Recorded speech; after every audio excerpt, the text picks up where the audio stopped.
ಪ್ರಸಿದ್ಧ ಯಾತ್ರಾ ನಗರಿಯಾಗಿರುವಂತಹ ತಿರುಪತಿ ತಿಮ್ಮಪ್ಪನ ದೇವಸ್ಥಾನಕ್ಕೆ ಬಾಂಬ್ ಬೆದರಿಕೆ ಅಂತೂ ಬಂದಿದೆ. ಮೇಲ್ ಮೂಲಕ ತಿರುಪತಿ ದೇವಸ್ಥಾನವನ್ನು ಸ್ಫೋಟಿಸುವ ಒಂದು ಬೆದರಿಕೆಯನ್ನ ಹಾಕಿದ್ದಾರೆ. ತಿರುಪತಿ ತಿಮ್ಮಪ್ಪನ ಭಕ್ತರಲ್ಲಿ ಈ ವಿಚಾರವಾಗಿ ಈಗ ಆತಂಕ ಮೂಡಿರುವುದು.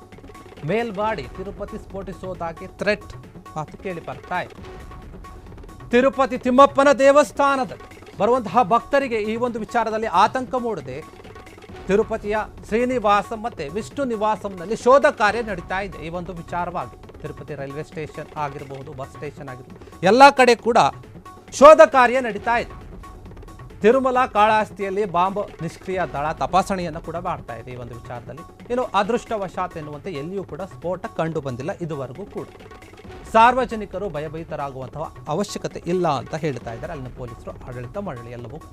ಆತಂಕವನ್ನು ನಿವಾರಿಸಲು SP ಸುಬ್ಬಾರಾಯುಡು ಕಸರತ್ತನ್ನು ಪಡ್ತಾ ಇದ್ದಾರೆ. ಯಾಕಂದ್ರೆ ತಿರುಪತಿ ತಿಮ್ಮಪ್ಪನ ದೇವಸ್ಥಾನ ಏನಿದೆ ಅದೇನು ಸಾಮಾನ್ಯವಾದ ದೇವಸ್ಥಾನ ಅಲ್ಲ. ನಮ್ಮ ಇಡೀ ಭಾರತ ದೇಶದಲ್ಲಿ ಅತಿ ಹೆಚ್ಚು ಜನಸಂಖ್ಯೆ, ಲಕ್ಷಾನುಗಟ್ಟಲೆ ಪ್ರತಿನಿತ್ಯ ಅಲ್ಲಿಗೆ ಭಕ್ತರು ಬರ್ತಾರೆ.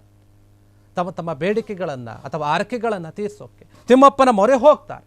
ಅಂತಹ ಒಂದು ದೇವಸ್ಥಾನಕ್ಕೆ ಅಥವಾ ಸುತ್ತಮುತ್ತಲಿನ ಒಂದು ಪ್ರದೇಶದಲ್ಲಿ ನಾವು ಬಾಂಬನ್ನು ಹಾಕ್ತೀವಿ, ಬಾಂಬನ್ನು ಸ್ಫೋಟಿಸ್ತೀವಿ ಅಂತ ಒಂದು ಬೆದರಿಕೆ ಬಂದಾಗ ಅದು ಮೇಲ್ ಮೂಲಕ ಎಲ್ಲರೂ ಕೂಡ ಭಯಭೀತರಾಗಿದ್ದಾರೆ. ಏನಿದು, ಇಂಥ ದೇವಸ್ಥಾನಕ್ಕೆ ಈ ರೀತಿಗೆ ಬೆದರಿಕೆ ಹೊಡ್ತಾ ಇದ್ದಾರೆ ಅಂತ ಇದನ್ನು ತುಂಬ ಸೀರಿಯಸ್ ಆಗಿ ತಗೊಂಡು ಅಲ್ಲಿ ಶೋಧ ಕಾರ್ಯ ನಡೆಸ್ತಾ ಇದ್ದಾರೆ. ಬಸ್ ಸ್ಟೇಷನ್, ರೈಲ್ವೆ ಸ್ಟೇಷನ್ ಆಗಿರೋದು ಮತ್ತು ಬೇರೆ ಬೇರೆ ಸ್ಥಳಗಳಲ್ಲಿ, ಅಲ್ಲಿನ ಯಾತ್ರಾ ನಿವಾಸಿ ಸ್ಥಳಗಳಲ್ಲಿ ಕೂಡ ಶೋಧ ಕಾರ್ಯವನ್ನು ನಡೆಸ್ತಾ ಇದ್ದಾರೆ. ತಿರುಮಲದ ಶ್ರೀನಿವಾಸಂ ನಿವಾಸ ಆಗಿರ್ಬೋದು ಮತ್ತು ವಿಷ್ಣು ನಿವಾಸಂ ಇವೆರಡರಲ್ಲಿ ಕೂಡ ಮತ್ತು ಅನೇಕ ಒಂದು ಪ್ರವಾಸಿ ಮಂದಿರಗಳಿವೆ. ಅಲ್ಲಿ ಉಳಿದುಕೊಳ್ಳೋಕ್ಕೆ ಭಕ್ತರು ಬಂದಾಗ ಉಳಿದುಕೊಳ್ಳೋಕ್ಕೆ ಸಾಕಷ್ಟು ಹೋಟೆಲ್ಗಳು ಮತ್ತು ಏನು TTD ಇಂದ ಮಾಡಿದಂತಹ ಕೆಲವೊಂದು ಛತ್ರಗಳು ಕೂಡ ಅಲ್ಲಿ ಕೂಡ ಶೋಧ ಕಾರ್ಯ ನಡೀತಾ ಇರುವಂಥದ್ದು. ಮತ್ತು ಕಾಳಹಸ್ತಿಯಲ್ಲಿ, ಶ್ರೀಕಾಳಹಸ್ತಿಯಲ್ಲಿ ಮತ್ತು ತಿರುಮಲದ ಎರಡೂ ಕಡೆ ಕೂಡ ಶೋಧ ಕಾರ್ಯವನ್ನು ನಡೆಸ್ತಾ ಇದ್ದಾರೆ. ಬಾಂಬ್ ನಿಷ್ಕ್ರಿಯ ದಳ ಶೋಧ ಕಾರ್ಯವನ್ನು ನಡೆಸಿ ಎಲ್ಲೂ ಕೂಡ ಇದುವರೆಗೂ ಬಾಂಬ್ ಸ್ಫೋಟ ಆಗುವಂಥ ಒಂದು ಆತಂಕ ನಮಗೆ ಎದುರಾಗಿಲ್ಲ, ಯಾವುದೇ ಲಕ್ಷಣಗಳು ಕಂಡು ಬಂದಿಲ್ಲ ಅಂತ ಹೇಳಿದೆ. ಇದಕ್ಕಾಗಿ ಭಕ್ತರು ಯಾರೂ ಕೂಡ ಭಯಪಡುವಂಥ ಅಗತ್ಯ ಇಲ್ಲ.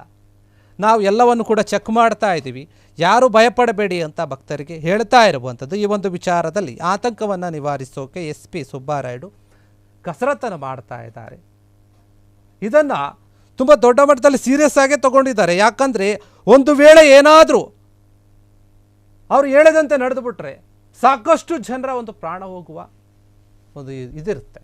ಹೀಗಾಗಿ ಯಾವುದೇ ಒಂದು ಅಹಿತಕರ ಘಟನೆಗಳು ಆಗಬಾರ್ದು ಅಂತೇಳಿ ಮುಂಜಾಗ್ರತಾ ಕ್ರಮವಾಗಿ ಶೋಧ ಕಾರ್ಯ ನಡೆಸ್ತಾ ಇದ್ದಾರೆ. ಎಲ್ಲ ಕಡೆಯೂ ಕೂಡ ಶೋಧ ಕಾರ್ಯ ನಡೀತಾ ಇದೆ.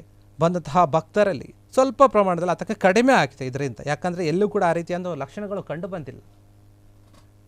ತಿರುಮಲ ದೇವಸ್ಥಾನ ಅಂತಂದರೆ ಭಕ್ತರು ಕೆಲವರಿಗೆ ಹೇಗಾಗಿರುತ್ತೆ ಅಂದರೆ ಅದು ಅವರಿಗೆ ಅದೇ ಒಂದು ಸ್ವರ್ಗ. ಆ ದೇವಸ್ಥಾನ ಒಂದು ಸಾಲಿ ನಮ್ಮ ದೇವರನ್ನು ನಾವು ನೋಡಿದರೆ ಸಾಕು, ನಮ್ಮ ಜೀವನನೇ ಪಾವನ ಆಗುತ್ತೆ ಅನ್ನೋ ರೀತಿಯಲ್ಲಿ ತಿರುಮಲ ದೇವಸ್ಥಾನಕ್ಕೆ ಹೋಗ್ತಾರೆ. ಶ್ರೀನಿವಾಸನ ಒಂದು ದರ್ಶನವನ್ನು ಮಾಡಿಕೊಳ್ತಾರೆ. ಶ್ರೀನಿವಾಸನ ದರ್ಶನ ಪಡಿಬೇಕಂದ್ರೆ ಎಷ್ಟೋ ಜನ ಗಂಟೆಗಟ್ಟಲೆ ಕಾಯ್ತಾರೆ, ದಿನಗಳ ಗಟ್ಟಲೆ ಕಾಯ್ತಾರೆ. ಬರೀ ಒಂದು ನಿಮಿಷ ದೇವರನ್ನು ನೋಡೋಕೆ ನಾವು ದಿನಗಳ ಗಟ್ಟಲೆ ಕಾದು ಹೋಗಿ ನೋಡ್ತೀವಿ ಅಂತಹ ಒಂದು ದೇವಸ್ಥಾನ. ಯಾಕಂದರೆ ಆ ಒಂದು ನಿಮಿಷ ಅವರ ಒಂದು ಇಡೀ ಜೀವನಕ್ಕೆ ಬೇಕಾದಂತಹ ಒಂದು ನೆಮ್ಮದಿಯನ್ನು ನೀಡುತ್ತೆ ಆ ಒಂದು ಸ್ಥಳದಲ್ಲಿ, ಆ ಒಂದು ದೇವಸ್ಥಾನದ.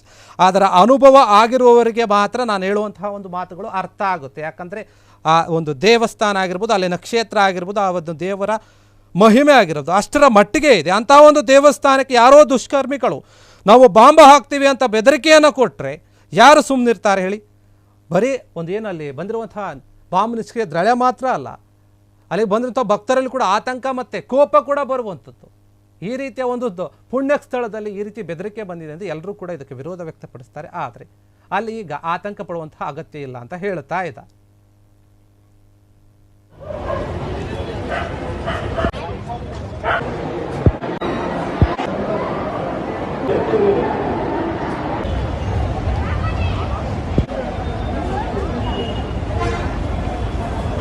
ಕ್ಷಣ ಕ್ಷಣದ ಸುದ್ದಿಗಳಿಗಾಗಿ ಫ್ರೀಡಂ ಟಿವಿ ಸಬ್ಸ್ಕ್ರೈಬ್ ಮಾಡಿ, ಲೈಕ್ ಮಾಡಿ ಹಾಗೂ ಫಾಲೋ ಮಾಡಿ. ಹೊಸ ಸುದ್ದಿಗಳ ನೋಟಿಫಿಕೇಶನ್ಗಾಗಿ ಬೆಲ್ ಐಕಾನ್ ಮೇಲೆ ಕ್ಲಿಕ್ ಮಾಡಿ.